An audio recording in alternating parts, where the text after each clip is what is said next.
Hello everyone, स्वागत है आप सभी का। आई होप आप सभी बहुत बढ़िया होंगे। आज से हम हमारा न्यू बैच स्टार्ट कर रहे हैं जो कि एनवीएस, केवीएस और ईएमआरएस को टारगेट लेकर आगे बढ़ेगा। और इस बैच की शुरुआत हम करेंगे हमारी पहली यूनिट से, जो कि है रियल नंबर्स। अब रियल नंबर्स में हमें क्या क्या पढ़ना है, इसका सिलेबस क्या है, चलिए पहले वो देख लीजिए। तो ये सिलेबस है रियल नंबर का। इसे आपको ध्यान से देखना है क्योंकि आने वाली जितनी भी वीडियोज़ हैं वो इसी सिलेबस के अकॉर्डिंग डिज़ाइन होंगी, ठीक है। और रियल नंबर छोटा टॉपिक नहीं है, बड़ा टॉपिक है। इसे हम 7 से 8 वीडियोस में कंप्लीट करेंगे। और क्वेश्चंस अलग अलग वैरायटी के बनते हैं, तो हम हर वैरायटी के क्वेश्चंस करेंगे। और रियल नंबर एक ऐसा टॉपिक है जिसमें थ्योरी से ज़्यादा इंपॉर्टेंट है क्वेश्चंस करना। तो इसमें क्वेश्चंस भरपूर होंगे, बहुत सारे क्वेश्चंस होंगे हर वैरायटी के, ठीक है। और रियल नंबर में ही हम कुछ ऐसे टॉपिक्स पढ़ेंगे जो इस यूनिट में ना होकर आने वाली यूनिट्स में, जैसे remainder theorem, Wilson theorem, Fermat theorem, Euler totient function, इसके बाद number of factors, sum of factors. तो ये कुछ ऐसे टॉपिक्स हैं जो इस यूनिट में नहीं है लेकिन रियल नंबर से ही रिलेटेड है, इसीलिए इसी यूनिट में उन्हें देख लेंगे, ठीक है। अब ये जो सिलेबस है ये है केवीएस का, और as it is syllabus NVS और ईएमआरएस का ये रहा। एनवीएस और ईएमआरएस का एज इट इज सेम है। तो हम शुरुआत करते हैं रियल नंबर की हमारी पहली क्लास से, और बिल्कुल बेसिक से स्टार्ट करेंगे, ठीक है। सबसे पहले हम देखते हैं नंबर्स का क्लासिफिकेशन। नंबर्स को दो हिस्सों में बांटा गया है, रियल नंबर्स और इमेजिनरी नंबर्स, वास्तविक संख्याएं और काल्पनिक संख्याएं। रियल नंबर्स किसे बोलते हैं? तो ऐसे नंबर्स जिन्हें नंबर लाइन में डिनोट किया जा सकता है। ऐसे नंबर्स जिन्हें नंबर लाइन में डिनोट किया जा सकता है, जैसे 2, 3, 2.5, 3/4। तो ये नंबर्स हैं जिन्हें नंबर लाइन में डिनोट किया जा सकता है, चाहे वो इंटीजर्स हो, फ्रैक्शन हो या डेसिमल हो, या रैशनल हो या इर्रेशनल हो। इर्रेशनल मतलब √2, √3, √5। तो इर्रेशनल नंबर्स को भी नंबर लाइन में डिनोट किया जा सकता है। अभी हम देखेंगे कि इर्रेशनल नंबर्स को नंबर लाइन में कैसे डिनोट करते हैं। तो रियल नंबर्स समझ गए, वे नंबर्स जिन्हें नंबर लाइन में डिनोट किया जा सकता है। तो इमेजिनरी नंबर्स कैसे बोलेंगे? तो वे नंबर्स जिन्हें नंबर लाइन में डिनोट नहीं किया जा सकता। जैसे हमें पता है कि रूट के अंदर कभी भी नेगेटिव नहीं होता है, लेकिन यदि लिखा हुआ है √(-1), तो ये एक इमेजिनरी नंबर है, इसे डिनोट किया जाता है आई से, आयोटा। तो यदि कहीं पर लिखा हुआ है √(-3), तो इसका मतलब होता है √3 इंटू √(-1). तो इसे हम लिख सकते हैं √3 आयोटा। तो √3 आयोटा ऐसा कोई नंबर नंबर लाइन में नहीं होता, इसलिए इसे बोला जाता है इमेजिनरी नंबर, ठीक है। हमें सिर्फ पढ़ना है रियल नंबर्स। अब हमें ये तो पता है कि इन नंबर्स को नंबर लाइन में कैसे डिनोट किया जाता है, ये रैशनल नंबर्स है। लेकिन इर्रेशनल नंबर्स को नंबर लाइन में कैसे डिनोट करते हैं, तो चलिए वो देखते हैं। जैसे ये नंबर लाइन है, और नंबर लाइन कहाँ से कहाँ तक जाती है? -∞ से +∞ तक। हमें इस नंबर लाइन में इर्रेशनल नंबर्स को डिनोट करना है। इर्रेशनल नंबर ले लेते हैं, जैसे √2, √3 और √5। तो इन इर्रेशनल नंबर्स को इस नंबर लाइन में डिनोट करना है। तो कैसे करेंगे? तो डिनोट करने से पहले आपको पता होना चाहिए पाइथागोरस प्रमेय के बारे में, जो कि आपको पता होगा। जैसे मान लीजिए ये एक परपेंडिकुलर है और ये है बेस। यदि परपेंडिकुलर की जो लेंथ है वो है x और बेस की लेंथ है y, तो हाइपोटेनस की लेंथ क्या होगी? तो हाइपोटेनस की लेंथ होगी √(x² + y²। ये आपको पता है। इसी तरह इस नंबर लाइन में ये जो लेंथ है, कौन सी, ये कितनी लेंथ है? तो ये है 1 के बराबर। यदि हम 1 लेंथ का ही एक परपेंडिकुलर डालें, 1 लेंथ का एक परपेंडिकुलर डालें, तो ये जो हाइपोटेनियस होगा इसकी लेंथ कितनी होगी? तो √(1² + 1² मतलब √2। तो ये जो लेंथ है, कौन सी, ये जो लेंथ है ये है √2 के बराबर। तो हमारे पास ये लेंथ आ गई √2। अब हम क्या करेंगे? इस लेंथ को रेडियस मानकर एक सर्कल ड्रॉ करेंगे। तो सर्कल ड्रॉ करेंगे, जो हमारा सर्कल यहाँ पर जो टच करेगा, तो ये जो लेंथ आएगी नंबर लाइन में, ये जो लेंथ है ये कितनी आ जाएगी? √2 के बराबर। तो यदि हम इसे रेडियस मानकर, इस लेंथ को रेडियस मानकर एक सर्कल ड्रॉ करें, तो यहाँ तक जो पॉइंट आएगा, तो ये जो लेंथ है ये कितनी लेंथ है? ये है √2 के बराबर। तो समझ आ गया √2 को नंबर लाइन में कैसे डिनोट करते हैं। तो ये लेंथ कितनी आ गई? √2। अब √3 कैसे आएगा? तो देखिए √3 कैसे आएगा, हमें ये पता है कि ये लेंथ है √2। यदि हम वन लेंथ का एक परपेंडिकुलर डालें, परपेंडिकुलर डाला तो ये लेंथ कितनी होगी? अब देखिए, ये लेंथ है √2, ये लेंथ है 1, तो हाइपोटेनस की लेंथ क्या होगी? √(a² + b², मतलब 2 + 1, तो ये लेंथ आ गई √3। तो हमारे पास ये लेंथ आ चुकी है √3 के बराबर। तो अब हम इसे रेडियस मानकर एक सर्कल ड्रॉ करेंगे। तो जब हम सर्कल ड्रॉ करेंगे तो यहां जो पॉइंट आएगा नंबर लाइन में, ये जो पॉइंट होगा, इस लेंथ को हम बोलेंगे √3। ठीक है। अब √5 कैसे निकालेंगे? तो सोचिए कैसे निकालेंगे। हमें पता है कि ये लेंथ कितनी है, ये लेंथ है 2, तो ये लेंथ है 2 के बराबर। यदि वन लेंथ का हम परपेंडिकुलर डालें तो ये जो हाइपोटेनस है इसकी लेंथ कितनी होगी? ये है 2 के बराबर, ये है 1 के बराबर, तो हाइपोटेनस आ जाएगा 4 + 1 मतलब √5। तो ये जो लेंथ है ये लेंथ आ गई √5 के बराबर। तो अब इसे रेडियस मानकर एक सर्कल ड्रॉ कर दो। तो सर्कल ड्रॉ करेंगे तो यहां जो पॉइंट आएगा नंबर लाइन पर, तो ये जो लेंथ आएगी ये होगी √5 के बराबर। इसी तरह और भी इर्रेशनल नंबर्स को हम नंबर लाइन में डिनोट कर सकते हैं। समझ आ गया कि इर्रेशनल नंबर्स को नंबर लाइन में कैसे डिनोट किया जाता है? क्लियर? तो नंबर लाइन पर जितने भी नंबर्स को हम डिनोट कर सकते हैं उन्हें बोला जाता है रियल नंबर्स। ठीक है। तो अब हम रियल नंबर्स को पढ़ते हैं। देखिए, रियल नंबर्स को भी दो भागों में बांटा जाता है, रैशनल नंबर और इर्रेशनल नंबर। रैशनल नंबर मतलब परिमेय संख्या है और इर्रेशनल मतलब अपरिमेय संख्या है। रैशनल नंबर किसे बोलते हैं?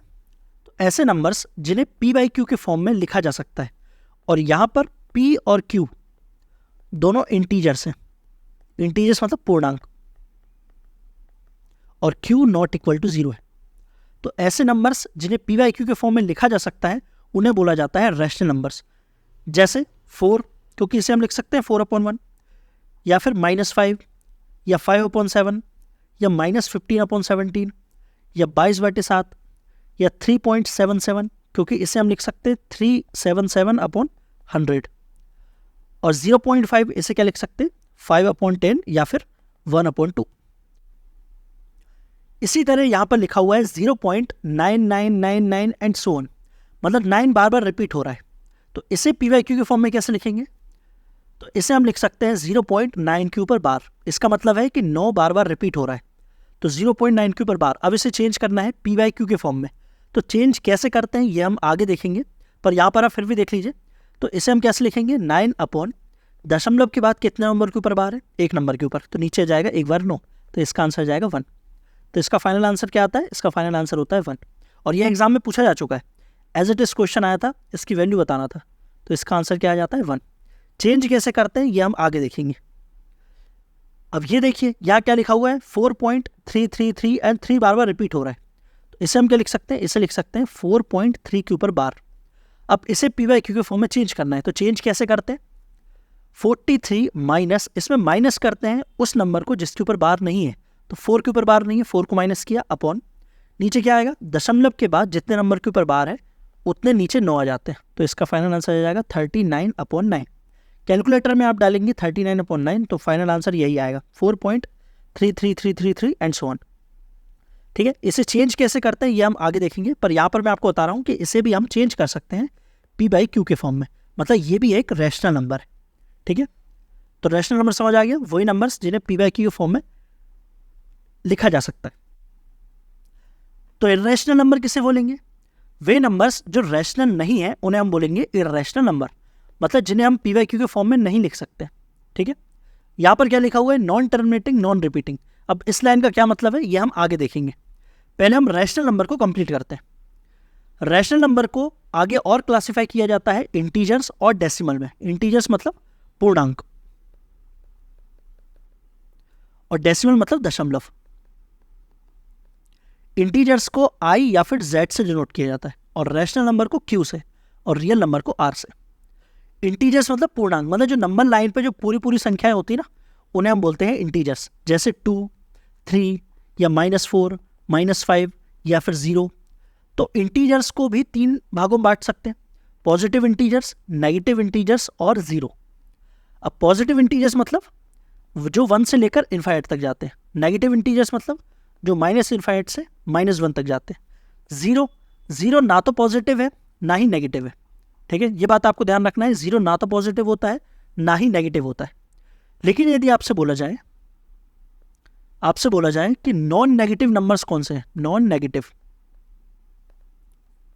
अब नॉन नेगेटिव मतलब जो नेगेटिव नहीं है, मतलब ये पूरे पॉजिटिव नंबर्स आ जाएंगे। और 0 ना तो पॉजिटिव है ना नेगेटिव है, मतलब नॉन नेगेटिव में 0 भी आ जाएगा। तो जब भी नॉन नेगेटिव की बात होगी तो मतलब वो बात हो रही है 0 और पॉजिटिव नंबर्स की, क्योंकि 0 ना तो पॉजिटिव है ना नेगेटिव है। इसी तरह यदि बात हो नॉन पॉजिटिव की, अब नॉन पॉजिटिव मतलब सारे नेगेटिव नंबर और 0 भी, क्योंकि 0 पॉजिटिव नहीं होता है, ना पॉजिटिव होता है ना नेगेटिव होता है। तो यदि बात हो रही है नॉन पॉजिटिव की तो इसका मतलब है नेगेटिव और 0 दोनों, ठीक है। तो ये तो हमने देख लिया इंटीजर्स के बारे में। अब हम देखते हैं डेसिमल के बारे में।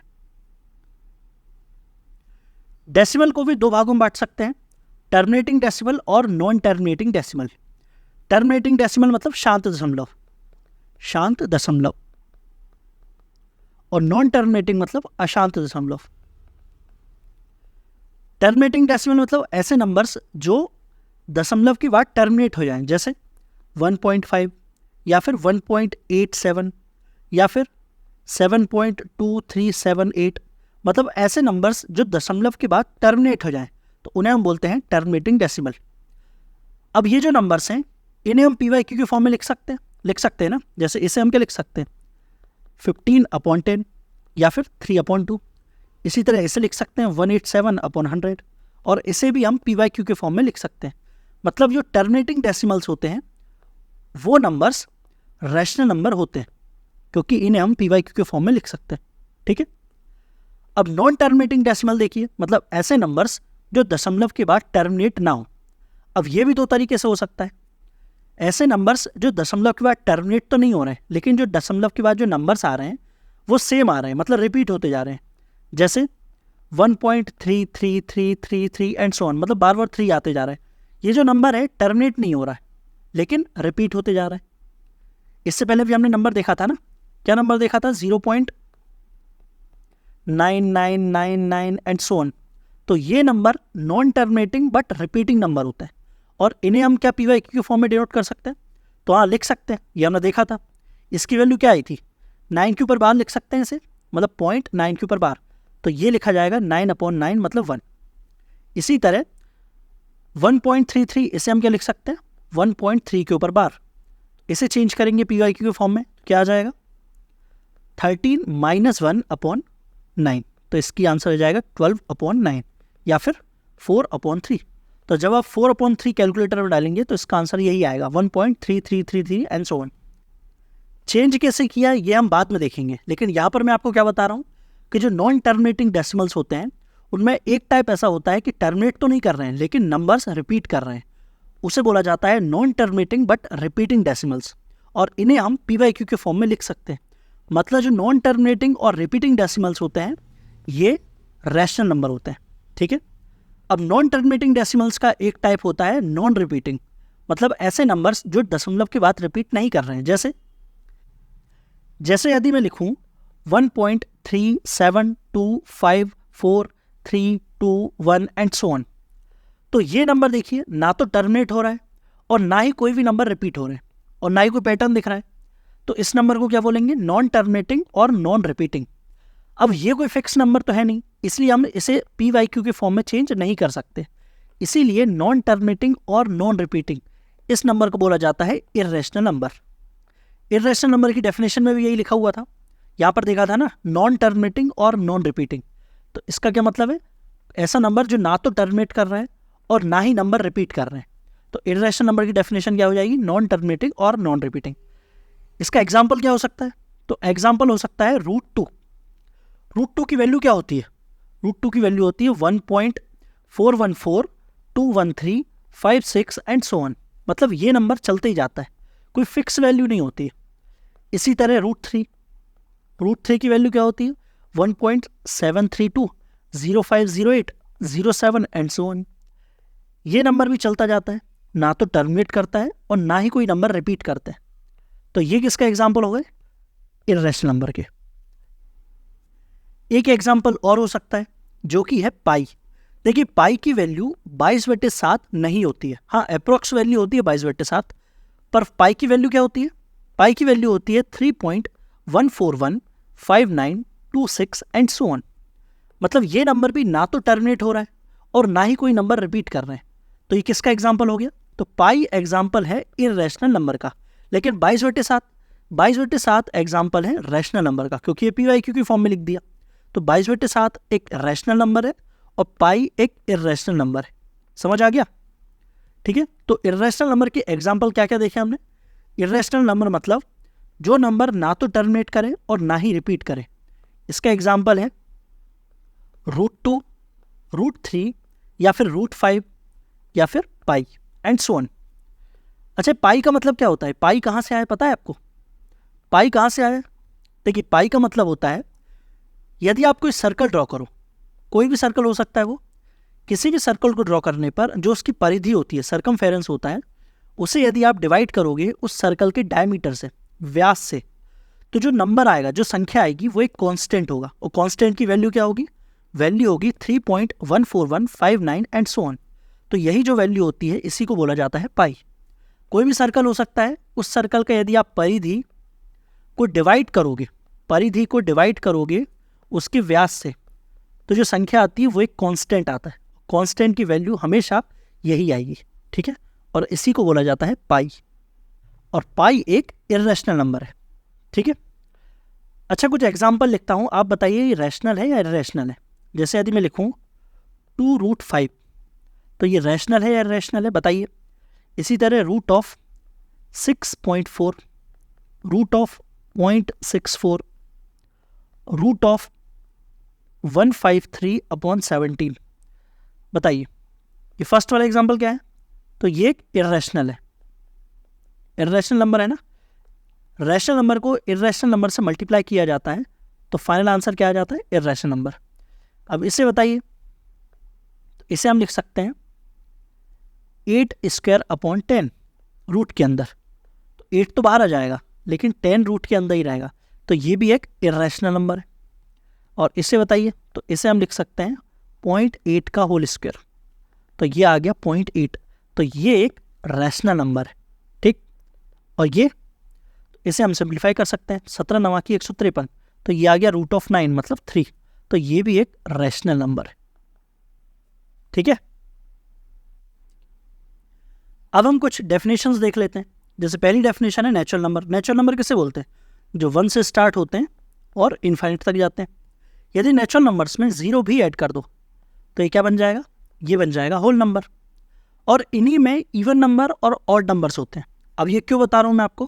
क्योंकि मैं आपसे पूछना चाहता हूँ कि 0 क्या होता है?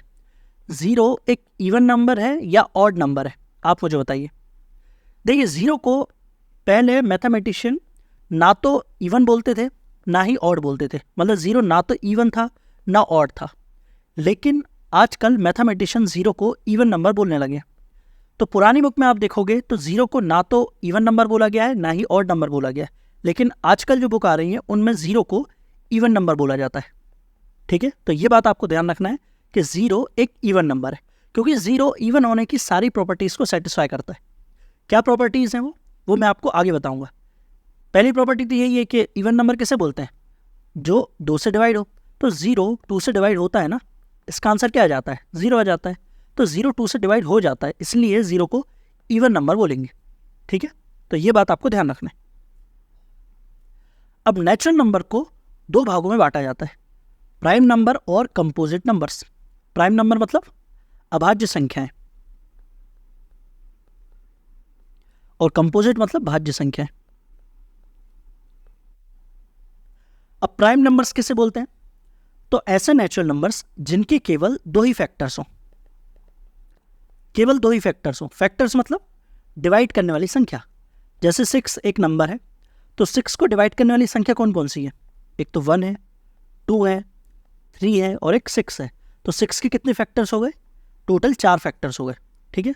लेकिन प्राइम नंबर की डेफिनेशन क्या है?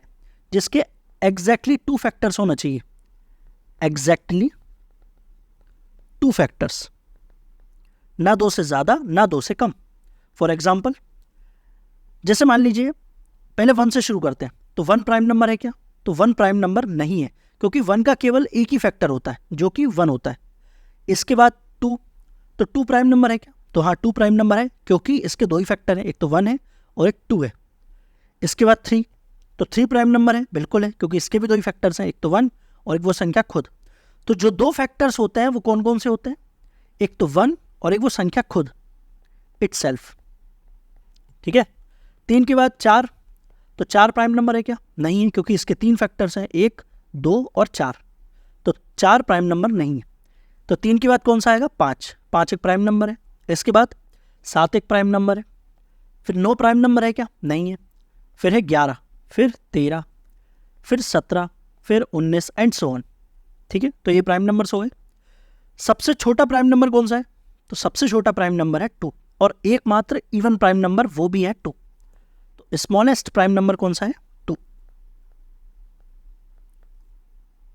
ठीक है। और सबसे बड़ा प्राइम नंबर क्या होगा? तो वो हम नहीं बता सकते, क्योंकि ये इनफाइनाइट तक जाता है, ठीक है।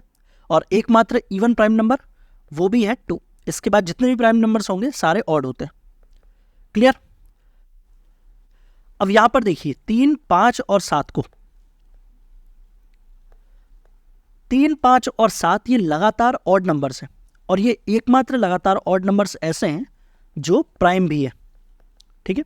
इसके आगे और भी लगातार 3 ऑड नंबर्स होंगे, लेकिन वो प्राइम नहीं होंगे। तो ये एकमात्र लगातार 3 ऑड नंबर्स ऐसे हैं जो कि प्राइम भी हैं। इसीलिए इसे बोला जाता है, क्या बोला जाता है? Prime triplet.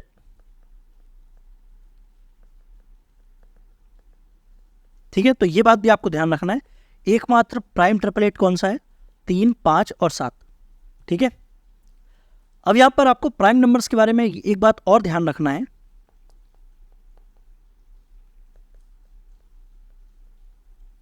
कि जितने भी प्राइम नंबर्स होते हैं वो 6n प्लस माइनस 1 के फॉर्म में होते हैं। जितने भी प्राइम नंबर्स होते हैं वो 6n प्लस माइनस 1 के फॉर्म में होते हैं। लेकिन इसका उल्टा हर बार सही हो ये ज़रूरी नहीं है। मतलब कोई संख्या है जो 6n प्लस माइनस 1 के फॉर्म में है, लेकिन वो प्राइम हो, इसकी कोई गारंटी नहीं है। लेकिन यदि वो प्राइम है तो वो ज़रूर 6n प्लस माइनस 1 के फॉर्म में होगा। फॉर एग्जाम्पल, पहले हम प्राइम नंबर लेते हैं। जैसे हमने एक एग्जाम्पल लिया 11 एक प्राइम नंबर है, और ये 6n प्लस माइनस 1 के फॉर्म में होगा। तो ये किस फॉर्म में है? 6 इंटू 2 माइनस 1। इसके अलावा जैसे 13 लिया तो 13 6 इंटू 2 प्लस 1 के फॉर्म में।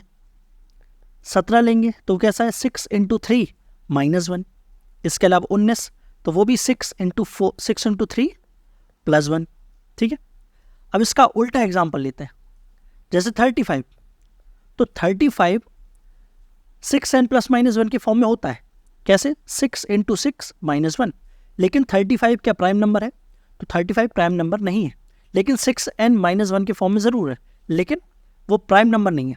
लेकिन यदि प्राइम नंबर होगा तो वो 6n प्लस माइनस 1 के फॉर्म में ज़रूर होगा, ठीक है। समझ आ गया? अब प्राइम नंबर्स में आपको एक बात और ध्यान रखना है, ये पूछा जाता है कि 1 से लेकर 50 तक टोटल कितने प्राइम नंबर्स हैं? 1 से लेकर 50 तक कितने होते हैं? टोटल 15 प्राइम नंबर्स, ठीक है। इन्हें मैन्युअली गिना जाता है, इसकी कोई ट्रिक नहीं है निकालने की, ठीक है ना। तो ये आपको याद ही करना पड़ेगा। तो 50 से 100 तक बताइए। अब 50 से 100 तक होते हैं टोटल 10। तो 1 से 100 तक कितने हो गए? तो 1 से 100 तक हो जाएंगे 25, ठीक। 1 से 200 तक भी याद कर लीजिए, ये भी पूछा जा सकता है। तो 1 से 200 तक होते हैं टोटल 46। तो ये आपको याद रखना है,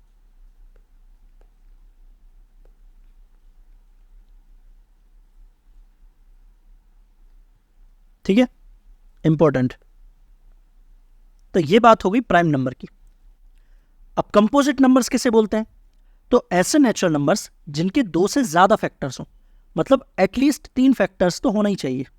तो इसकी डेफिनेशन क्या होगी? एटलीस्ट 3 फैक्टर्स, ठीक है। फॉर एग्जाम्पल जैसे 1 को देखते हैं। अब 1 प्राइम नंबर तो होता नहीं है, क्या कंपोजिट होता है? तो 1 ना तो प्राइम होता है ना ही कंपोजिट होता है, क्योंकि 1 का एक ही फैक्टर होता है। तो 1 ना तो प्राइम है ना कंपोजिट है। तो 1 क्या होता है? 1 यूनिवर्सल फैक्टर होता है, ठीक है, क्योंकि 1 किसी भी संख्या को डिवाइड कर देता है। तो 1 क्या है? यूनिवर्सल फैक्टर, लेकिन ना तो प्राइम है ना ही कंपोजिट। इसके बाद 2 और 3 तो प्राइम है। अब 4, तो स्मॉलेस्ट जो कंपोजिट नंबर होता है वो होता है 4। तो स्मॉलेस्ट कंपोजिट नंबर कौन सा है? वो है 4। 4 के बाद 5 प्राइम होता है, फिर 6 होता है, फिर 8, फिर 9, फिर 10 एंड सो ऑन। तो देखिए स्मॉलेस्ट कंपोजिट नंबर कौन सा है? वो है 4, लेकिन 4 एक इवन नंबर है। इसके बाद 6 भी एक इवन नंबर है, 8 वो भी एक इवन नंबर है, लेकिन पहला जो ऑड नंबर है वो है 9। तो यदि आपसे पूछा जाए स्मॉलेस्ट ऑड कंपोजिट नंबर कौन सा है, तो स्मॉलेस्ट ऑड कंपोजिट नंबर कौन सा होगा? वो है 9। स्मॉलेस्ट ऑड कंपोजिट नंबर वो कौन सा होगा? वो है 9, ठीक है। तो ये चीजें आपसे पूछी जा सकती हैं। बढ़े आगे। अब हम देखते हैं रिलेटिवली प्राइम नंबर्स या फिर को प्राइम नंबर्स। हिंदी में से क्या बोला जाता है? सह अभाज्य संख्याएं। क्या बोला जाता है? सह अभाज्य संख्याएं। अब रिलेटिवली प्राइम नंबर्स क्या होते हैं? तो ऐसे दो नंबर्स जिनके बीच कोई भी फैक्टर कॉमन ना हो, तो उन दोनों नंबर्स को हम बोलते हैं रिलेटिवली प्राइम नंबर्स या फिर को प्राइम नंबर्स। क्या बोला मैंने? ऐसे दो नंबर्स जिनके बीच कोई भी फैक्टर कॉमन ना हो 1 के अलावा, उन दोनों नंबर्स को हम बोलते हैं रिलेटिवली प्राइम या फिर को प्राइम्स। एग्जाम्पल के लिए 5 और 9। देखिए 5 के कौन कौन से फैक्टर्स हैं? 1 और 5। 9 के कौन कौन से फैक्टर्स हैं? 1, 3 और 9।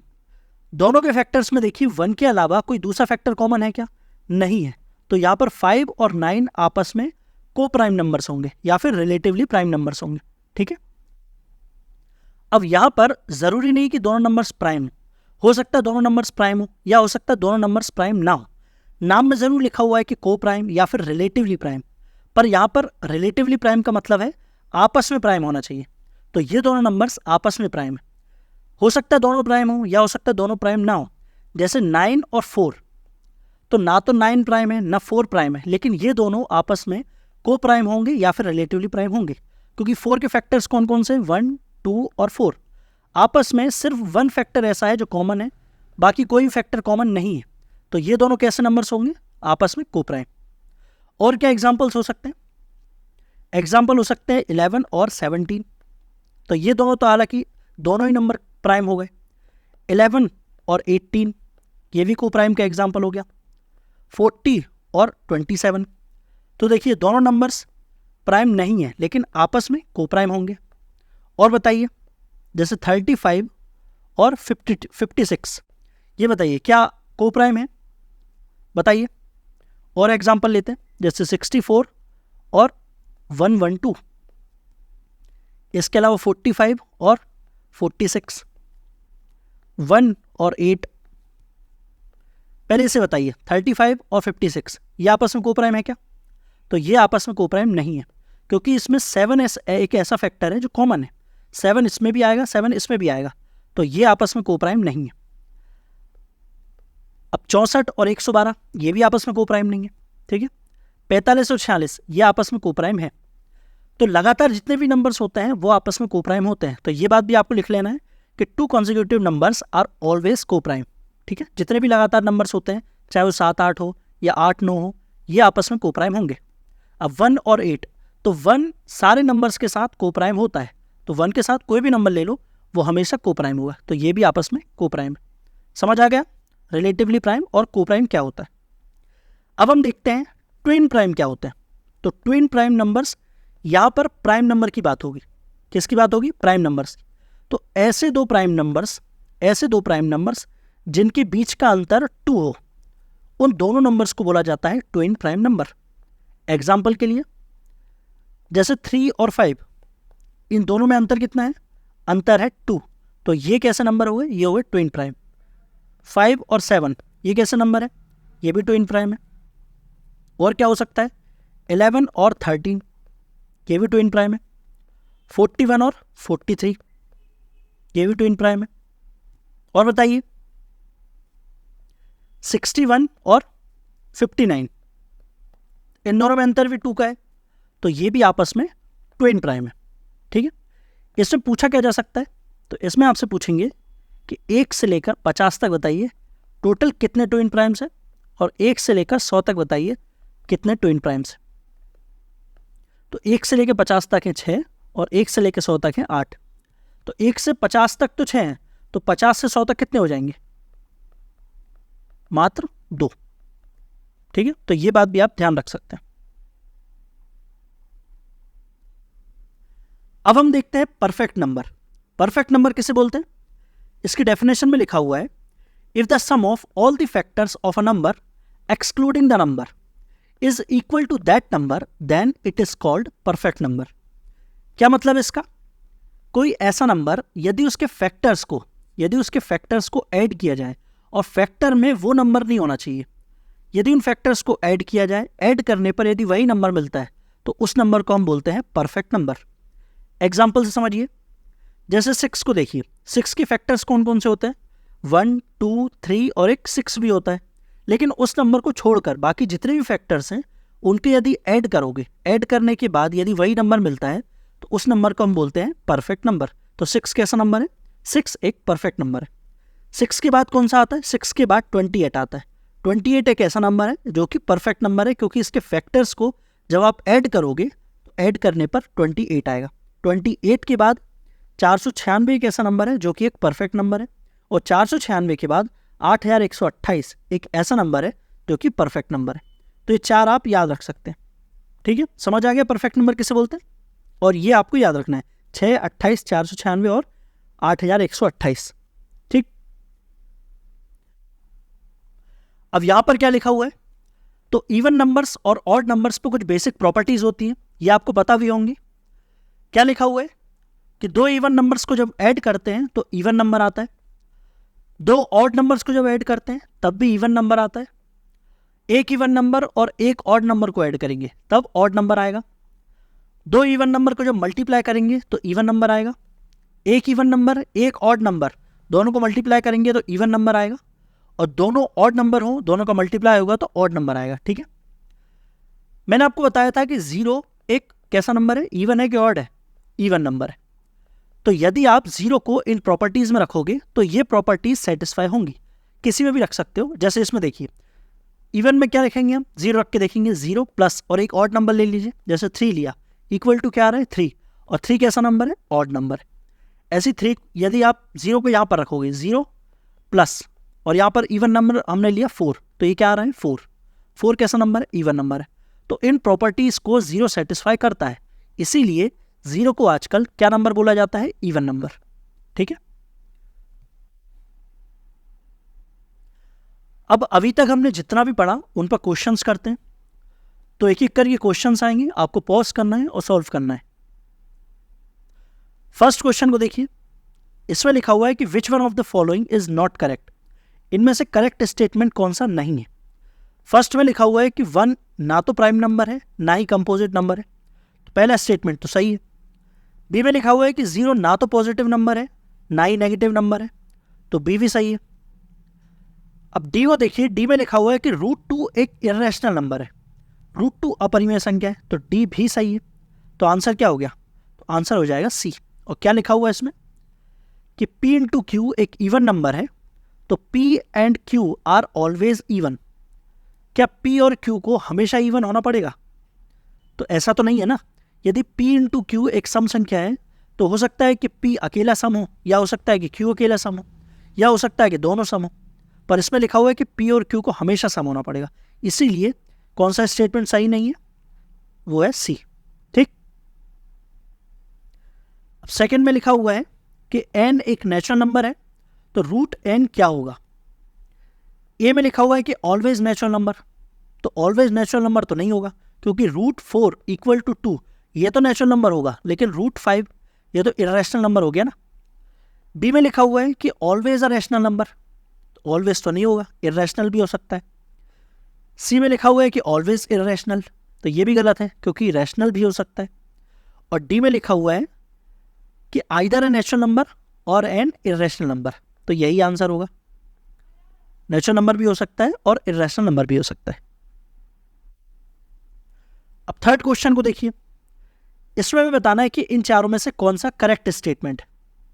ए में लिखा हुआ है कि decimal expansion of a rational number is terminating, मतलब परिमित संख्या का जो दशमलव विस्तार है वो टर्मिनेट हो जाता है।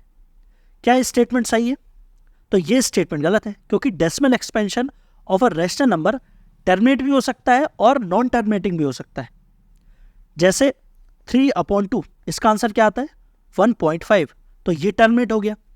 लेकिन 1/3, तो इसका आंसर क्या आएगा 0.3333 एंड सो ऑन, तो ये टर्मिनेट नहीं होगा। लेकिन दशमलव के बाद वाली संख्या रिपीट करेंगी, तो यहाँ पर लिखा हुआ है टर्मिनेटिंग, पर यह स्टेटमेंट गलत है। टर्मिनेट भी हो सकता है और नॉन टर्मिनेटिंग भी हो सकता है। बी में लिखा हुआ है कि decimal expansion of a rational number is non terminating, तो ये भी गलत हो गया, क्योंकि नॉन टर्मिनेटिंग भी हो सकता है और टर्मिनेटिंग भी हो सकता है। सी में लिखा हुआ है कि decimal expansion of N irrational number is terminating, नहीं, इर्रेशनल नंबर तो टर्मिनेट होता ही नहीं है, और ना तो टर्मिनेट होता है ना ही संख्या रिपीट करती है। तो आंसर क्या हो गया? आंसर हो जाएगा डी। क्या लिखा हुआ है? इर्रेशनल नंबर की जो डेसिमल एक्सपेंशन है वो नॉन टर्मिनेटिंग और नॉन रिपीटिंग होते हैं। ठीक, अब फोर्थ क्वेश्चन देखिए, इसमें हमें 2 स्टेटमेंट्स दिए हुए हैं। हमें बताना है इन दोनों स्टेटमेंट्स में से कौन सा स्टेटमेंट करेक्ट है। फर्स्ट में दिया हुआ है कि 2 लगातार इंटीजर्स में से एक संख्या इवन होती है, तो बिल्कुल सही स्टेटमेंट है। जैसे 2 और 3 तो एक सम है, या फिर 7 8 एक सम है, 11 12 एक सम है, तो पहला स्टेटमेंट तो सही है।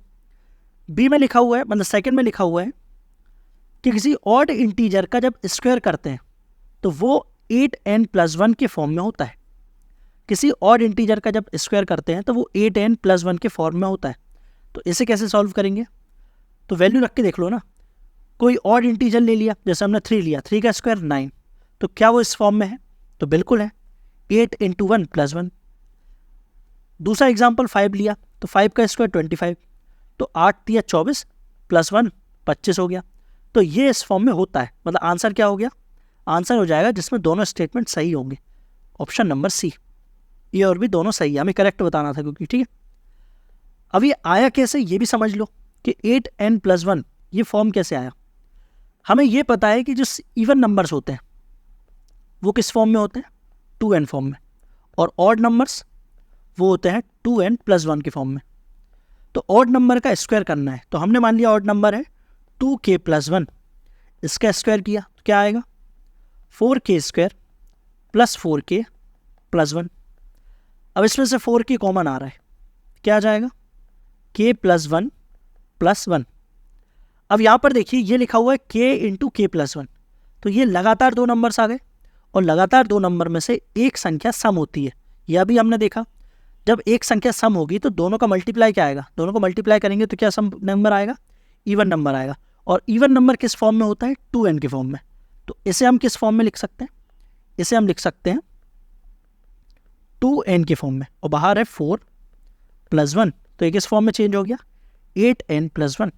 तो यही तो लिखा हुआ है कि square of an odd integer is the form of 8n+1।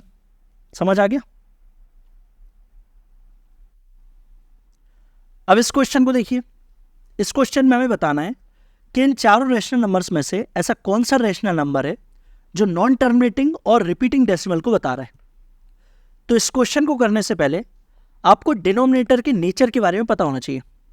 यदि डिनोमिनेटर में 2 हो या फिर 5 हो या दोनों से मिलकर बनी कोई संख्या हो, क्या बोला मैंने? डिनोमिनेटर में 2 हो, 5 हो या दोनों से मिलकर बनी कोई संख्या हो, तो ये जो रेशनल नंबर होता है ये टर्मिनेट हो जाता है। क्या हो जाता है? टर्मिनेट। फॉर एग्जाम्पल जैसे 7/2, डिनोमिनेटर में क्या है? डिनोमिनेटर में 2 है, तो टर्मिनेट हो जाना चाहिए। तो इसका आंसर क्या आता है? 3.5।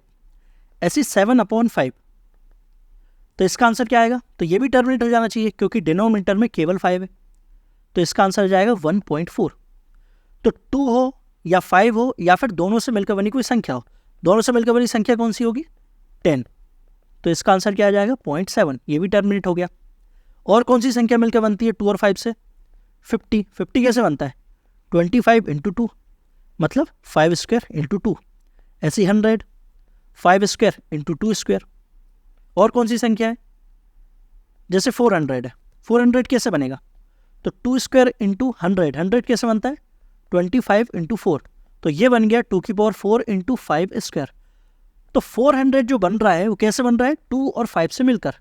तो ये जो संख्या है, यदि इस संख्या से हम किसी संख्या को डिवाइड करेंगे तो वो जो रैशनल नंबर होगा वो भी टर्मिनेट हो जाएगा। समझ आ गया?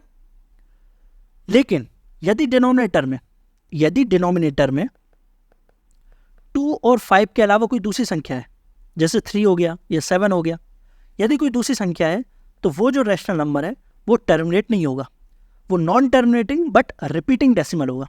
रिपीटिंग तो होना ही पड़ेगा ना, रिपीटिंग होगा तभी तो उसे रैशनल नंबर बोल रहे हैं। तो 2 और 5 के अलावा यदि कोई दूसरी संख्या है तो वो जो रैशनल नंबर है वो नॉन टर्मिनेटिंग और रिपीटिंग डेसिमल होगा। तो इस क्वेश्चन में बताइए, फर्स्ट ऑप्शन में देखिए, फर्स्ट ऑप्शन में डिनोमिनेटर में लिखा हुआ है 1600। 1600 कैसे बनता है? तो 4 स्क्वायर इंटू 100 कैसे बनेगा? 25 इंटू 4, तो ये बन रहा है 2 की पावर 6 इंटू 5 की पावर 2। तो ये जो नंबर है 1600, ये 2 और 5 से मिलकर बना है। तो ये जो रैशनल नंबर होगा वो कैसा होगा? वो टर्मिनेटिंग होगा, वो टर्मिनेट हो जाएगा। तो ये हमारा आंसर नहीं है, क्योंकि हमें बताना है नॉन टर्मिनेटिंग और रिपीटिंग डेसिमल। अब बी को देखिए, बी में जो 8 है वो कैसे बना है? 2 का क्यूब, तो 2 से मिलकर बना है, तो ये भी टर्मिनेट हो जाएगा। सी में देखिए 50 कैसे बना है? 25 इंटू 2, तो 5 स्क्वायर इंटू 2, तो 5 और 2 से मिलकर बना है, तो ये भी आंसर नहीं होगा। डी में लिखा हुआ है 6 कैसे बना है? 2 इंटू 3, तो यहाँ पर 3 आ गया। 2 और 5 के अलावा कोई दूसरी संख्या आ जाती है तो वो संख्या, वो जो रैशनल नंबर है वो नॉन टर्मिनेटिंग और रिपीटिंग डेसिमल हो जाता है। ठीक है, इसे सॉल्व करोगे तो इसका जो आंसर आएगा वो नॉन टर्मिनेटिंग और रिपीटिंग डेसिमल के रूप में आएगा। ठीक है, समझ आ गया? तो इसका आंसर क्या आएगा? इसका आंसर आएगा डी।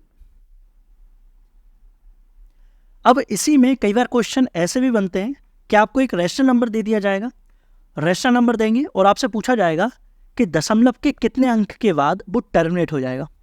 जैसे 57/4 हमसे पूछा जाएगा कि ये जो रैशनल नंबर है ये कितने अंक के बाद टर्मिनेट होगा, दशमलव के कितने अंक के बाद टर्मिनेट होगा। तो इसका आंसर क्या आएगा? तो 4 एकम 4, 4 चौको 16, दशमलव लगेगा, 4 दूनी 8, 4 पंजे 20, तो कितने अंक के बाद टर्मिनेट हुआ? तो दशमलव के 2 अंक के बाद ये टर्मिनेट हो गया। अब ये छोटी संख्या है तो हमने निकाल लिया, लेकिन बड़ी संख्या हो तो, जैसे ये देखिए क्या लिखा हुआ है, ये लिखा हुआ है 15/1600 को क्या लिख सकते हैं? 2 की पावर 6 इंटू 5 स्क्वायर। आपसे पूछा जाएगा कि ये जो रैशनल नंबर है ये दशमलव के कितने अंक के बाद टर्मिनेट हो जाएगा, तो कैसे निकालेंगे? तो देखिए, पहले आपको इसे चेंज करना है इस फॉर्मेट में 2 और 5 के फॉर्म में, क्योंकि टर्मिनेट हो रहा है तो 2 और 5 के फॉर्म में ही होगा। तो जिसकी भी पावर हाईएस्ट हो, जैसे यहाँ पर 2 की पावर 6 है और 5 की पावर 2 है, हाईएस्ट पावर किसकी है? 2 की, कितनी? 6। तो ये जो रैशनल नंबर है ये दशमलव के 6 अंक के बाद टर्मिनेट हो जाएगा। समझ आ गया? तो जिसकी भी पावर हाईएस्ट होती है वही होता है आंसर। इसका लॉजिक क्या है? देखिए, लॉजिक के लिए इस क्वेश्चन को देखिए, ये लिखा हुआ है 57/2 स्क्वायर। तो लॉजिक ये होता है कि हम नीचे 10 बनाते हैं, 10 या 10 की पावर। तो देखिए, नीचे 2 स्क्वायर है, यदि हम /ऊपर नीचे 5 स्क्वायर से मल्टीप्लाई और डिवाइड करें तो क्या होगा? 5 स्क्वायर से मल्टीप्लाई और 5 स्क्वायर से डिवाइड, तो क्या बन जाएगा? 57 इंटू 25/10 स्क्वायर। तो नीचे 10 बन गया, 10 का स्क्वायर है, तो नीचे बन जाएगा 100, तो 2 अंक के बाद दशमलव लग जाएगा। ठीक है, तो इसका लॉजिक ये होता है। लेकिन हम चेक कैसे करते हैं? जिसकी भी पावर हाईएस्ट होती है उतने दशमलव के उतने अंक के बाद वो संख्या टर्मिनेट हो जाती है। ठीक है, समझ आ गया होगा? अब इस क्वेश्चन को पढ़िए, इसमें लिखा हुआ है कि P और Q दो ऐसे नंबर्स हैं जो कि रिलेटिवली प्राइम है। रिलेटिवली प्राइम के बारे में मैंने आपको बताया था कि P और Q यदि रिलेटिवली प्राइम है मतलब ऐसे नंबर्स, ऐसे दो नंबर्स जिनके बीच एक के अलावा कोई दूसरा फैक्टर कॉमन ना हो, और यहाँ पर प्राइम नंबर का कोई रोल नहीं होता है। रिलेटिवली प्राइम मतलब आपस में प्राइम होना चाहिए। अब P और Q दोनों प्राइम भी हो सकते हैं और दोनों प्राइम नहीं भी हो सकते हैं। अब यहाँ पर 3 स्टेटमेंट दिए हुए हैं P और Q के बारे में, हमें बताना है इन तीनों स्टेटमेंट में से कौन सा स्टेटमेंट करेक्ट। फर्स्ट में लिखा हुआ है कि both P and Q may be a prime number, P और क्यू दोनों अभाज्य संख्याएं हो सकती हैं। तो ये स्टेटमेंट बिल्कुल सही है, क्योंकि हो सकती है लिखा है, मे भी लगा हुआ है ना, तो बिल्कुल हो सकती है। तो पहला स्टेटमेंट तो सही है। दूसरे में लिखा हुआ है कि पी और क्यू दोनों may be a composite numbers, दोनों भाज्य संख्या हो सकती है, तो बिल्कुल हो सकती है। एग्जाम्पल देख लीजिए, जैसे फर्स्ट का एग्जाम्पल ले सकते हैं 7 और 11, मतलब दोनों नंबर को प्राइम या रिलेटिवली प्राइम भी है और दोनों प्राइम भी है। सेकेंड के लिए एग्जाम्पल ले सकते हैं, क्या लिख सकते हैं, 12 और 49, है ना तो 12 प्राइम है ना ही 49 प्राइम है, लेकिन दोनों रिलेटिवली प्राइम है। तो ये एग्जाम्पल हो गया सेकेंड का।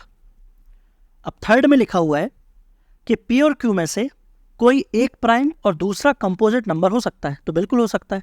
इसका एग्जाम्पल ले लीजिए 7 और 12, तो दोनों को प्राइम है, उनमें से एक प्राइम है और एक कंपोजिट नंबर है, तो तीनों स्टेटमेंट सही है। तो आंसर क्या आ जाएगा, डी। ठीक है, अब इस क्वेश्चन को पढ़िए, ध्यान से पढ़ना है इस क्वेश्चन को, पॉज करिए और क्वेश्चन को पढ़िए और बताइए कि इन 4 स्टेटमेंट्स में से 4 स्टेटमेंट है, इन चारों में से हमें बताना है कि कौन से स्टेटमेंट ट्रू नहीं है। चलिए पढ़िए इन चारों को और बताइए कौन से स्टेटमेंट ट्रू नहीं है। फर्स्ट में क्या लिखा हुआ है, the difference of 2 prime numbers both greater than 2 is divisible by 2। मतलब 2 से बड़ी जितनी भी अभाज्य संख्याएं हैं उनका जब हम अंतर निकालते हैं तो वो अंतर 2 से विभाजित होता है। अब ये स्टेटमेंट ट्रू है या फॉल्स है। देखिए 2 से बड़े जितने भी अभाज्य संख्याएं हैं वो ऑड है, ये हमें पता है। यदि दोनों का डिफरेंस लेंगे तो क्या आएगा, हमने ये पढ़ा है कि दो ऑड नंबर्स का जब हम सम करते हैं तो हमें मिलता है इवन नंबर, ये हमने देखा है। तो सम के साथ भी यही होता है और डिफरेंस के साथ भी यही होता है। यदि दो ऑड नंबर्स का यदि हम डिफरेंस लेंगे तो वो भी इवन नंबर आता है। अब इवन आ गया मतलब 2 से डिवाइड होगा वो, तो फर्स्ट स्टेटमेंट बिल्कुल ट्रू है। ठीक है, सेकंड में लिखा हुआ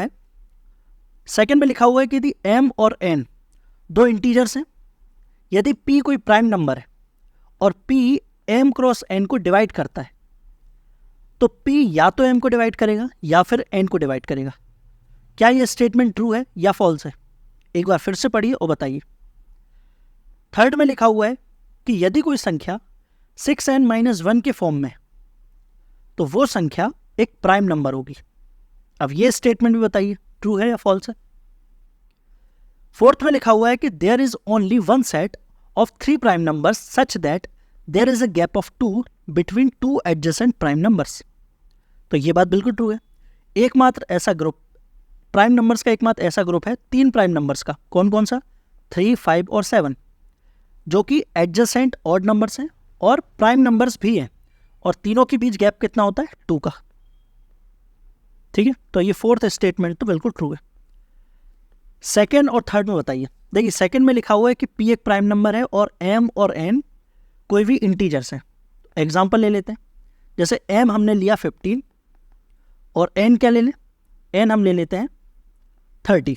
ठीक है, और p कोई भी प्राइम नंबर ले लेते हैं, p प्राइम नंबर हमने ले लिया 5। हमसे बोला है कि यदि p m क्रॉस n को डिवाइड करता है तो p या तो m को डिवाइड करेगा या फिर n को डिवाइड करेगा, पर ऐसा ज़रूरी थोड़ी है। हो सकता है p m को भी डिवाइड करे और n को भी डिवाइड करे। जैसे यहाँ पर p प्राइम नंबर है, 5 प्राइम नंबर है, 5 15 को भी डिवाइड करता है और 30 को भी डिवाइड करता है। तो ये सेकेंड स्टेटमेंट ट्रू नहीं है। थर्ड में क्या लिखा हुआ है, थर्ड में लिखा हुआ है कि यदि कोई संख्या 6n-1 के फॉर्म में है तो वो प्राइम नंबर होगी। ये मैंने आपको बताया था कि यदि कोई संख्या प्राइम नंबर है तो वो 6n-1 के फॉर्म में होगी, 6n माइनस या प्लस 1 के फॉर्म में होगी। ठीक है, लेकिन यदि कोई संख्या 6n प्लस माइनस 1 के फॉर्म में है तो वो प्राइम हो, ये ज़रूरी नहीं है, लेकिन इसमें उल्टा लिखा हुआ है, तो इसलिए ये स्टेटमेंट भी ट्रू नहीं है। ठीक, तो आंसर क्या आ जाएगा, आंसर आ जाएगा बी, क्योंकि हमें बताना है कि ट्रू क्या नहीं है। तो सेकेंड और थर्ड ट्रू नहीं है। ठीक, इस क्वेश्चन में हमसे बोला है कि n 3 अंकों का सबसे छोटा प्राइम नंबर है, तो जब n को 13 से डिवाइड किया जाता है तो शेषफल क्या बचेगा। n क्या है, स्मॉलेस्ट 3 डिजिट प्राइम नंबर। तो पहले तो n की वैल्यू बताओ। तो 3 अंकों की सबसे छोटी संख्या कौन सी है? वो है 100। तो प्राइम नंबर कौन सा होगा? तो सबसे छोटा प्राइम नंबर होगा 3 अंकों का, वो होगा 101। 101 किसी के भी पहाड़े में नहीं आता, ये हमें पता है। तो जब 101 को 13 से डिवाइड किया जाएगा तो शेषफल क्या बचेगा? 13 सत्ते 91, 91 और 10 101। तो आंसर आ गया 10। समझ आ गया? अब इस क्वेश्चन में क्या बोल रहा है? इस क्वेश्चन में हमसे बोला है कि m 0 से 50 तक की जो अभाज्य संख्या है, प्राइम नंबर्स हैं, उनकी संख्या है। तो 0 से 50 तक के कितने प्राइम नंबर्स होते हैं? मैंने आपको बताया है। तो क्या आएगा m की वैल्यू? m की वैल्यू आएगी 15। 0 से 50 तक के जो प्राइम नंबर्स होते हैं टोटल 15। और n क्या है? n है 50 से लेकर 100 तक के प्राइम नंबर्स की संख्या। तो n इक्वल टू आ गया, कितने होते हैं बताया था ना, 10। हमें बताना है m माइनस n। तो m माइनस n क्या आएगा? 5। तो आंसर आ गया b। तो ऐसे क्वेश्चन बन जाते हैं। तो इसलिए आपको पता होना चाहिए 1 से लेकर 50 तक कितने प्राइम नंबर्स होते हैं? टोटल 15। 50 से लेकर 100 तक कितने होते हैं? टोटल 10। और 1 से लेकर 100 तक पूछ लिया जाए कितने होते हैं? 25। मैंने 1 से लेकर 200 तक भी बताए थे, तो आपको बताना है कितने थे। ठीक है,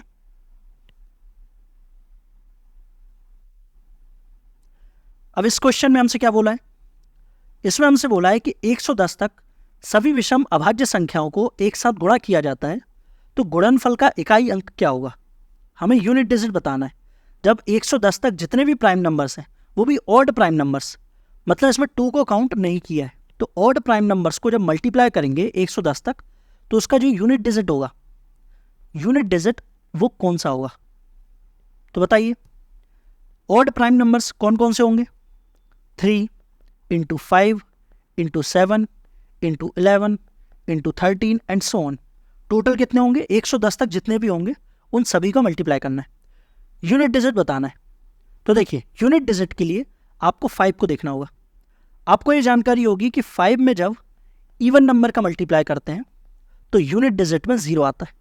जैसे 5 इंटू 2 10, 5 इंटू 4 20, 5 इंटू 8 40।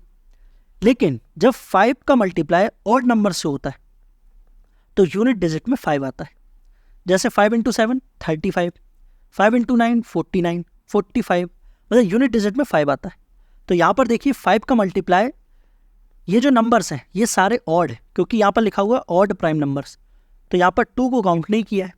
तो जब मल्टीप्लाई होगा तो 5 का मल्टीप्लाई सभी ऑड नंबर से हो रहा है, तो यूनिट डिजिट क्या आएगा? यूनिट डिजिट आएगा 5। तो इसका आंसर हो जाएगा सी। लेकिन इसी क्वेश्चन में यदि यहाँ पर ऑड ये नहीं लिखा होता, सिर्फ प्राइम नंबर लिखा होता, तब इसका आंसर क्या होता? सिर्फ प्राइम नंबर होता तो हम 2 को भी काउंट करते, तो यहाँ पर यूनिट डिजिट क्या आ जाता है? यूनिट डिजिट आ जाता 0। ठीक है, लेकिन यहाँ पर ऑड प्राइम नंबर लिखा है, तो इसलिए इसका आंसर आएगा 5। क्लियर? अब इस क्वेश्चन में क्या बोल रहा है? हमें x की वैल्यू बताना है। यदि x, x प्लस 1 और x प्लस 3 तीनों प्राइम नंबर है तो x की वैल्यू क्या होगी? देखिए x भी प्राइम नंबर है, x की वैल्यू क्या 0 हो सकती है? नहीं, क्योंकि प्राइम नंबर तो है नहीं 0। ऐसी 1 भी प्राइम नंबर नहीं है। अब 2 और 101 इन दोनों में से कोई आंसर होगा, तो x की वैल्यू रख के देखते हैं। x की वैल्यू 2 रखेंगे तो क्या आएगा? 2, 2 प्लस 1 3, 2 प्लस 3 5। तो तीनों प्राइम नंबर बन गए। हमसे यही बोला है कि तीनों प्राइम नंबर है, तो आंसर क्या हो जाएगा? आंसर हो जाएगा बी। ठीक है, तो आसान सवाल भी आते हैं। अब इस क्वेश्चन को देखिए, अच्छा क्वेश्चन है। इस क्वेश्चन में हमसे बोला है कि x, y, z तीनों प्राइम नंबर्स हैं और एक रिलेशन दिया हुआ है कि x plus y plus z equal to 38। हमें x की मैक्सिमम वैल्यू बताना है। कैसे सॉल्व करेंगे? हमें रिलेशन दिया हुआ है x plus y plus z equal to 38। देखिए, हमें यह पता है कि जितने भी प्राइम नंबर्स होते हैं वो सारे ऑड नंबर्स होते हैं एक्सेप्ट 2। ठीक है, यहाँ पर x, y, z तीनों प्राइम नंबर है। यदि हम तीनों को ऑड नंबर्स लेते हैं, यदि हम तीनों को ऑड नंबर्स लेते हैं तो ऑड प्लस ऑड क्या होता है? ऑड प्लस ऑड होता है इवन। इवन हो गया, फिर इवन प्लस ऑड ये क्या बन जाएगा? ये बन जाएगा ऑड। इवन प्लस ऑड क्या होता है? ऑड होता है, लेकिन आंसर तो हमारा इवन है ना, तो आंसर इवन है, मतलब हमें तीनों को ऑड नहीं लेना है। इनमें से किसी एक को इवन लेना पड़ेगा और इवन एकमात्र है जो कि है 2। हमें x की वैल्यू बताना है तो हम z को मान लेते हैं 2। तो हमने z की वैल्यू ले ली 2, क्या आ जाएगा x plus y plus 2 equal to 38। तो यहाँ से x plus y equal to आ गया 36। अब हमें बताना है x की मैक्सिमम वैल्यू। तो x की एक ऐसी मैक्सिमम वैल्यू देखना है कि x तो प्राइम होना ही चाहिए, साथ में y भी प्राइम होना चाहिए, क्योंकि यहाँ पर x, y, z तीनों प्राइम नंबर है। तो ऑप्शन से देखिए मैक्सिमम वैल्यू ऑप्शन में क्या है 31 रख के देखते हैं। तो 31 प्लस y की वैल्यू क्या आ जाएगी, y की वैल्यू आ जाएगी 5, तो इक्वल टू आ जाएगा 36। तो x की वैल्यू 31 रखने पर y की वैल्यू 5 आ रही है, जो कि एक प्राइम नंबर है, मतलब हमें x की वैल्यू मिल गई। तो आंसर क्या आ जाएगा, आंसर आ जाएगा C 31। समझ आ गया कैसे किया? हमें सोचना था इस पर, क्योंकि ये है इवन, तो हमें किसी एक की वैल्यू को लेना होगा 2। तो यहाँ से x plus y equal to आ गया 36, तो x की मैक्सिमम वैल्यू आ गई 31। ठीक है, तो इस टाइप के क्वेश्चंस आ सकते हैं। अब इस क्वेश्चन को देखिए क्या लिखा हुआ है इसमें, 3 क्रमागत पूर्णांकों का योग उनके गुणनफल के बराबर है, तो ऐसी कितनी संभावनाएं हैं। क्वेश्चन में दिया हुआ है कि 3 क्रमागत पूर्णांक है, तीनों का जब हम सम करते हैं तो वो इक्वल आ रहा है 3 क्रमागत पूर्णांकों के मल्टीपल के। तो हमें बताना है कि ऐसे कितने सेट संभव है। कैसे सॉल्व करेंगे? तो पहले हम अज्यूम करेंगे 3 क्रमागत पूर्णांक। अब ये हम अर्थमेटिक प्रोग्रेशन में देखते हैं कि जब भी हमें 3 नंबर अज्यूम करना हो तो कैसे अज्यूम करते हैं, x माइनस 1, x और x प्लस 1। तो क्वेश्चन के अकॉर्डिंग जब तीनों को सम करेंगे तो क्या आएगा 3x, और तीनों को मल्टीप्लाई करेंगे तब x into x square minus 1, और ये इक्वल है। अब हमें x की वैल्यू निकालना है, तो x की जितनी वैल्यू संभव होंगी उतने ही ये सेट संभव होंगे। तो x की कितनी वैल्यूज आ सकती हैं, तो पहली वैल्यू तो दिख रही है x इक्वल टू 0, क्योंकि x की वैल्यू 0 रखेंगे तो ये भी 0 हो जाएगा, ये भी 0 हो जाएगा। तो एक वैल्यू तो हमें मिल गई x इक्वल टू 0। अब जब x इक्वल टू 0 नहीं होगा तब हम x काट सकते हैं, तो क्या आ जाएगा एक्स स्क्वायर इक्वल टू 4। तो यहाँ से x की 2 वैल्यू आ रही हैं प्लस माइनस 2, तो एक वैल्यू है 2 और एक वैल्यू है माइनस 2। तो यहाँ से x की 3 वैल्यू संभव है। तो कितने सेट बनेंगे, तो टोटल 3 सेट बनेंगे। तो आंसर आ गया C ओनली 3।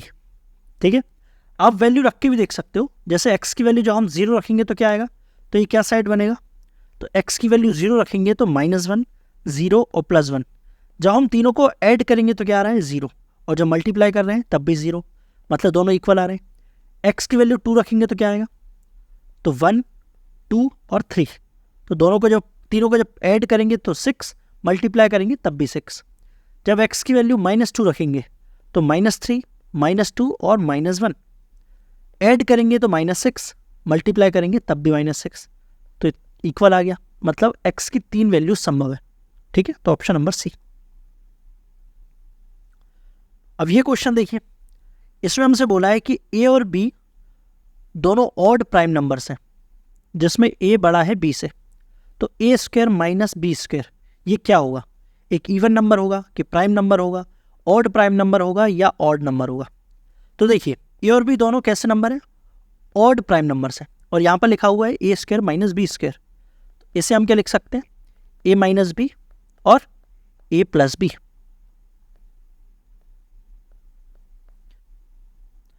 अब हमें पता है कि a और b दोनों ऑड नंबर्स हैं, तो ये भी ऑड होगा, ये भी ऑड होगा, और ऑड प्लस ऑड क्या होता है, इवन होता है। मतलब a प्लस बी एक इवन नंबर है, इवन नंबर है। तो इवन नंबर का जब मल्टीप्लाई होता है किसी से भी, चाहे वो ऑड हो या इवन हो, मल्टीप्लाई होने के बाद क्या आता है, तो वो आता है इवन नंबर। तो आंसर क्या आ जाएगा, आंसर आ जाएगा an even number, option number 1। ठीक है, ये एग्जाम के क्वेश्चन आपके। अब इस क्वेश्चन को देखिए क्या बोल रहा है कि 2 अंकों की एक संख्या अपने अंकों के योगफल के 4 गुने के समान है तथा अपने अंकों के गुणनफल के दुगने के समान है, तो वो संख्या क्या होगी। इस टाइप के क्वेश्चंस ऑप्शन से ही सॉल्व होते हैं। तो ऑप्शन में देखिए, ऐसी संख्या जो कि अपने अंकों के योगफल से 4 गुने के समान है। तो ऑप्शन में इन चारों का जो योग आ रहा है, चारों की जो डिजिट्स का जो सम है वो है 9, तो वो संख्या क्या होगी, 4 गुने के बराबर, 9 चौको 36। तो ऑप्शन नंबर ऑप्शन नंबर 4। तो पहले स्टेटमेंट से ये आंसर निकल गया। बाकी सेकेंड स्टेटमेंट में क्या लिखा हुआ है कि जो अंकों का गुणनफल है, तो इसका गुणनफल क्या आ रहा है 18। अंकों का गुणनफल उस संख्या के दुगने के बराबर है, तो 18 दूनी 36। तो हाँ बिल्कुल आंसर है 4। ठीक, इस टाइप के क्वेश्चंस बहुत आते हैं वैसे। अब ये क्वेश्चन क्या बोल रहा है, एक रैशनल नंबर दिया हुआ है, हमें बताना है कि इस रैशनल नंबर का जो डेसिमल एक्सपेंशन है वो कितने नंबर के बाद टर्मिनेट हो जाएगा। तो कैसे निकालते हैं, इसके डिनोमिनेटर को चेंज करते हैं 2 की पावर में और 5 की पावर में। जिसकी पावर हाईएस्ट होती है वही होता है आंसर। तो इसे चेंज करिए, तो ये किससे कट रहा है 25 से, तो 25 गुणा 25 दिया 75, 25 पंजे 125 और 0 मतलब 5 इंटू 2। तो ये क्या आ रहा है 5 स्क्वायर इंटू, ये 35 में छुपा हुआ है 7 इंटू 5।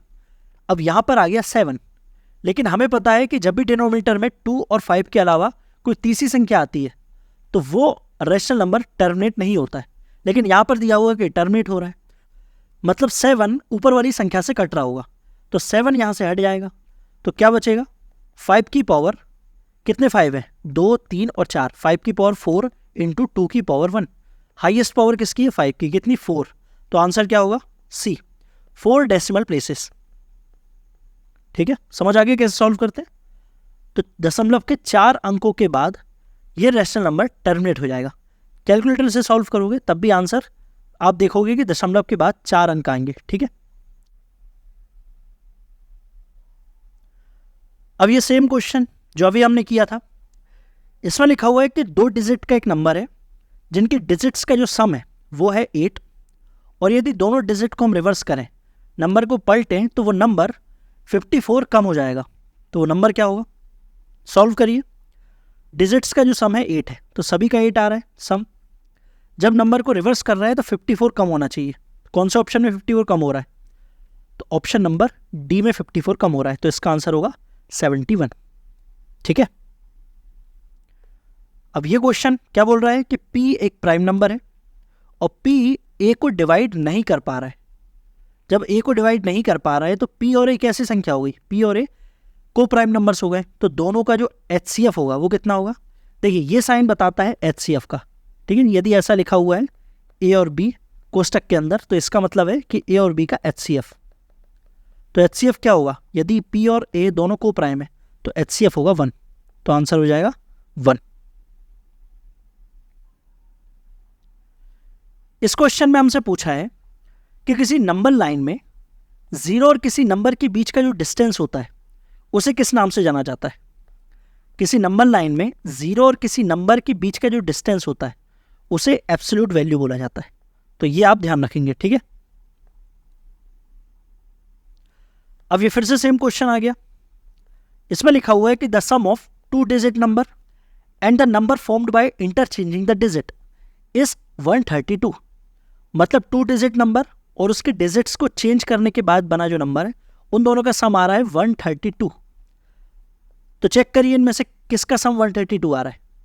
तो देखिए 64 और 46, यहाँ तो यूनिट डिजिट 0 आ रहा है, इसमें भी यूनिट डिजिट 0 आएगा, इन दोनों में सम आएगा 132। ठीक है, तो आंसर इन दोनों में से कोई एक है। आगे लिखा हुआ है कि if 12 added to the number then the new number become 5 times the sum of the digits. मतलब उस संख्या में जब 12 ऐड करते हैं तो जो नई संख्या बनेगी वो संख्या के डिजिट्स के सम के 5 टाइम्स है ना। और डिजिट्स का सम क्या आ रहा है, वो आ रहा है 12। तो 12 इंटू 5 मतलब 60। तो कौन सी संख्या 12 जोड़ने पर 60 बन रही है, 48। तो इसका आंसर क्या आ जाएगा 48। ठीक है, तो इस टाइप के क्वेश्चंस बहुत आते हैं। क्लियर। अब इस क्वेश्चन में बोला है कि the product of non zero rational number and N irrational number is, मतलब रैशनल नंबर और इर्रेशनल नंबर का जब प्रोडक्ट होता है तो क्या बनता है, तो वो बनता है इर्रेशनल नंबर। जैसे 2 इंटू √2 क्या बनेगा 2√2, और 2√2 एक इर्रेशनल नंबर है। ठीक, अब इसमें हमसे बोला है कि 3 से बड़े जितने भी प्राइम नंबर्स हैं जब उनका हम स्क्वायर करते हैं तो वो जो संख्या है उसे जब हम 6 से डिवाइड करते हैं तो रिमाइंडर क्या बचता है। तो 3 से बड़े जितने भी प्राइम नंबर्स हैं, जैसे हमने 5 लिया, जब हम 5 का स्क्वायर करेंगे और 6 से डिवाइड करेंगे तो क्या रिमाइंडर बचेगा, तो 25/6, तो रिमाइंडर बचेगा 1। और एग्जाम्पल देख लीजिए, जैसे 7 का स्क्वायर 49, डिवाइड करेंगे 6 से तो 6 8 48 होता है, रिमाइंडर बचेगा 1, तो इसका आंसर क्या आ जाएगा 1। ठीक है, अब ये इंपॉर्टेंट क्वेश्चन है, इसमें हमसे बोला है कि n+1 इंटू n+3 एक ऑड नंबर है और n यहाँ पर क्या है, पॉजिटिव इंटीजर। क्या बोला है, n+1 और n+3 इन दोनों का जो मल्टीप्लाई है वो कैसा नंबर है, ऑड नंबर है। अब दो संख्या का मल्टीप्लाई ऑड कब आता है, जब दोनों नंबर ऑड होते हैं। ठीक है, क्योंकि इनमें से एक भी इवन हो गया तो मल्टीप्लाई इवन आ जाएगा, लेकिन यहाँ पर ऑड है, मतलब दोनों नंबर ऑड होंगे। तो n की ऐसी मिनिमम वैल्यू बताइए जिससे दोनों नंबर ऑड बने, तो n की वैल्यू हम ले लेते हैं 2, तो ये बन जाएगा 3 और ये बन जाएगा 5, दोनों ऑड नंबर्स हैं और दोनों का मल्टीप्लाई वो भी ऑड आएगा। तो n की वैल्यू यहाँ पर हमने क्या ली, 2। और आगे हमसे बोला है कि n+2 into n+4 must be a multiple of, मतलब इनमें से किसका मल्टीपल होगा, n+2 into n+4, n+2 into n+4, n की वैल्यू रख दीजिए, तो 4 इंटू 6, तो 4 इंटू 6 क्या 16 से कट रहा है, तो 16 से तो नहीं कट रहा है, 3 से कट रहा है, 3 से भी नहीं कट रहा है, 5 से भी नहीं, 8 से कट रहा है, मतलब किसका मल्टीपल हो जाएगा, 8 का मल्टीपल। तो आंसर क्या आ जाएगा, आंसर आ जाएगा 8। ठीक है, अच्छा क्वेश्चन था ये। इसमें हमें बताना है कि इनमें से कौन सा रेशनल नंबर है जो टर्मिनेट हो जाएगा। टर्मिनेट हो जाएगा मतलब डिनोमिनेटर में 2 और 5 के अलावा और कुछ नहीं होना चाहिए। देखिए फर्स्ट में देखिए 2 और 5 के अलावा कुछ नहीं है, तो आंसर यही हो जाएगा, बाकी देखने की जरूरत नहीं है। ठीक, अब इस क्वेश्चन को देखिए, इसमें हमसे बोला है कि p एक प्राइम नंबर है और p q स्क्वायर को डिवाइड कर रहा है, तो हमें बताना है कि इनमें से कौन सा स्टेटमेंट ट्रू है। देखिए p एक प्राइम नंबर है और ये q स्क्वायर को डिवाइड कर रहा है। ठीक है, q स्क्वायर को हम लिख सकते हैं q into Q upon p। अब यहाँ पर p इसे डिवाइड कर रहा है, यदि ये दोनों अलग अलग नंबर होते तब हम क्या बोलते कि p या तो इसे डिवाइड कर रहा है या फिर इसे डिवाइड कर रहा है या फिर दोनों को डिवाइड कर रहा है, लेकिन यहाँ पर दोनों सेम संख्या है, तो हम क्या बोलेंगे कि p q को डिवाइड करेगा। तो किस स्टेटमेंट पे ऐसा लिखा हुआ है, तो फर्स्ट स्टेटमेंट में लिखा हुआ है कि p डिवाइड्स q, मतलब p q को विभाजित करेगा, तो इसका आंसर क्या हो जाएगा, ऑप्शन नंबर 1। समझ आ गया। अब इस क्वेश्चन को आप करोगे, आपको बताना है इनमें से कौन सा ऑप्शन ऐसा है जो नॉन टर्मिनेटिंग और रिपीटिंग डेसिमल को बता रहा है। ठीक, अब इस क्वेश्चन को देखिए, इस क्वेश्चन में हमें n = दिया हुआ है, हमें निकालना है क्रमागत शून्यों की संख्या, मतलब लास्ट में कितने जीरो आएंगे उनकी संख्या हमें निकालना है। तो देखिए जीरो लाने के लिए हमें चाहिए 5 और उसका मल्टीप्लाई करना है इवन नंबर से, मतलब 2 से। जितने पेयर बनेंगे 5 और 2 के उतने जीरो आएंगे। तो इस क्वेश्चन में देखिए 5 कितने हैं, तो 5 यहाँ पर है, इसे हम लिख सकते हैं 5 की पावर 6 इंटू 3 की पावर 6। तो इस क्वेश्चन में टोटल 5 कितने हैं, 6। अब 2 कितने हैं, तो 2 टोटल है 3, 2 की पावर कितने हैं, 3। तो पेयर कितने बन रहे हैं, तो पेयर केवल बन पा रहे हैं 3, तो जितने पेयर बनेंगे उतने जीरो आते हैं। कितने पेयर बन रहे हैं, 3, तो आंसर आ जाएगा इसका ऑप्शन नंबर 2। ठीक है, टोटल 3 जीरो आएंगे लास्ट में। इसमें आपको बताना है कि इन चारों में से कौन सी संख्या प्राइम नंबर है, तो इसे आप बताएंगे। ठीक, अब आज की वीडियो को हम इतना ही रखते हैं, अगली वीडियो में हम देखेंगे नेक्स्ट कॉन्सेप्ट को, जो कि है डिविजिबिलिटी रूल। ठीक है, तो मिलते हैं नेक्स्ट वीडियो में, तब तक के लिए